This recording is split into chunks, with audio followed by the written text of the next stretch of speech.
I was trying to move my mouth and say something and nothing would come. And so I just took every ounce of my being and I just tried to grunt just to make a noise so they knew that I was there. And I said, please help me. My name is Shareena and this is my story.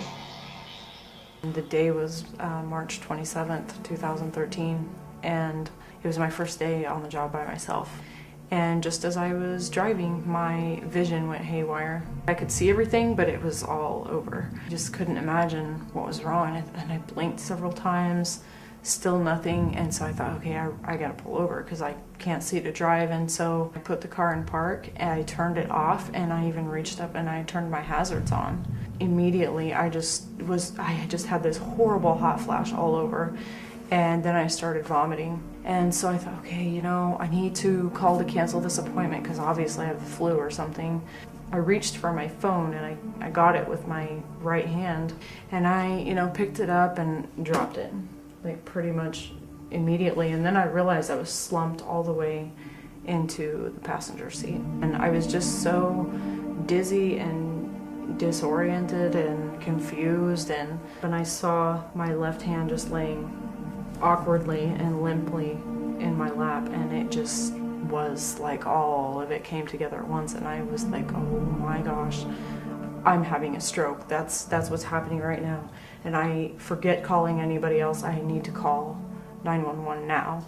And so then I kept trying to pick up my phone. It took me 5 attempts actually, and I was trying to move my mouth and say something and nothing would come. And so I just took every ounce of my being and I just tried to grunt just to make a noise so they knew that I was there.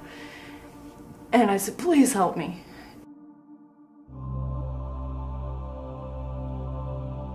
Understanding, first of all, your risk factors, and then the signs and symptoms that are associated with stroke are extremely important because time is of the essence. We have patients like Shareena who are able to benefit from the administration of that clot-busting drug to break up a clot and certainly decrease, if not eliminate, the size of a stroke. We know that approximately 32,000 brain cells die every second when they're not receiving oxygen, and when a clot-busting medication is able to bust open a clot and restore blood flow, there's a lot of brain cells you can save.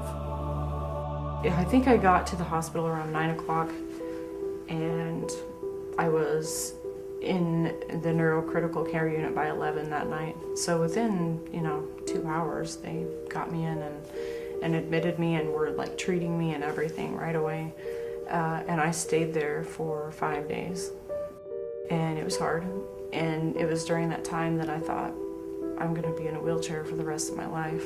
I can't walk, and I could barely talk. After the 5th day, they had deemed me medically stable, and so they transferred me to the rehab hospital on Rock Road. They knew that the best thing for me was to start rehab right away. And truly it was, because you want to, rewire your brain and keep those connections as soon as possible. And I think that is the thing that I'm the most grateful for, because I stayed at the rehab hospital for a month. And some people were going home in 2 weeks, 1 week, 3 weeks.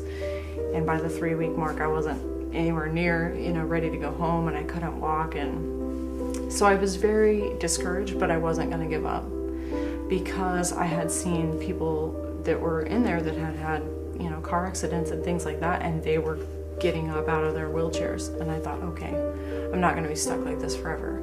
I am very determined. I am 26. I am not gonna live the rest of my life like this. And I pushed really hard. And my therapist also pushed very hard. My name is Shareena, and I want to say thank you for your donation today, because it made the difference in my life, and it can make the difference for someone else. So thank you.